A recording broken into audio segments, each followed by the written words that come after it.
heard one. A father is laying in bed after just waking up. He grabs the baby monitor and walks to his desk in the office at home. He has his baby on the baby monitor and hears his wife singing to her. He cracks a smile as he hears his wife, "Go to sleep, go to sleep," when suddenly the front door opens up and his wife comes in with groceries. Pretending to be asleep doesn't work. Here's the one that scared the living shit out of me when I was younger. A young boy is sleeping in his bed. An unusual night, he hears footsteps outside his door and peeks out of his eyes to see what is happening. His door swings open quietly to reveal a murderer carrying the corpse of his parents. After silently propping them up on a chair, he writes something on the wall in the blood of the dead bodies. He then hides under the child's bed.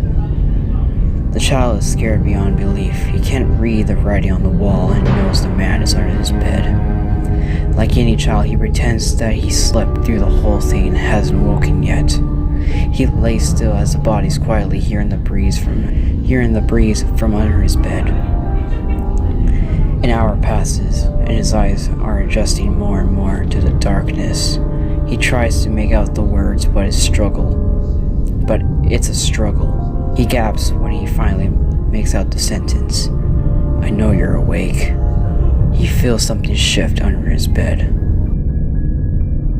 What's in the basement? Mommy told me to never go in the basement, but I wanted to see what was making that noise.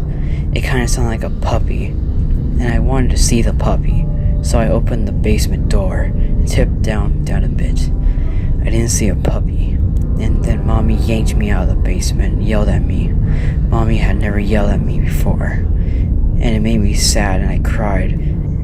Then Mommy told me never to go into the basement again, and she gave me a cookie.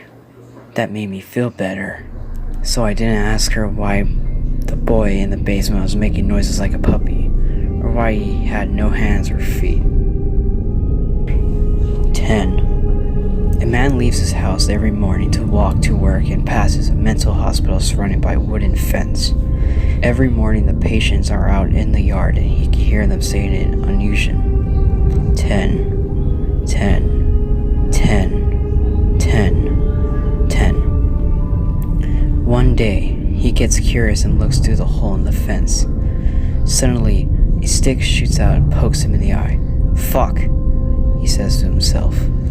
While walking away, pissed off, you can hear the patient saying, 11, 11, 11, 11, 11.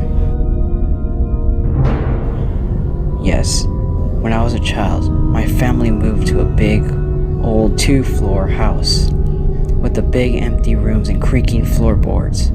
Both my parents worked, so I was often alone. When I came home from school, one early evening when I came home, the house was still dark. I called out, "Mom," and I heard her sing song, voice say, "Yes," from upstairs. I called her again as I climbed the stairs to see which room she was in, and again got the same yes reply. We were decorating at the time, and I didn't know my way around the maze of rooms, but she was in one of the far ones, right down the hall. I felt uneasy, but I feared that was only natural, so I rushed forward to see my mom, knowing that her presence would calm my fears as my mother's presence always does.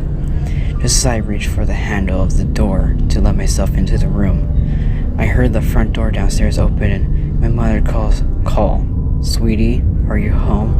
in a cheery voice. I jumped back startled and ran down the stairs to her, but as I glanced back from the top of the stairs, the door to the room slowly opened a crack. For a brief moment, I saw something strange in there. I didn't know what it was, but it was staring at me.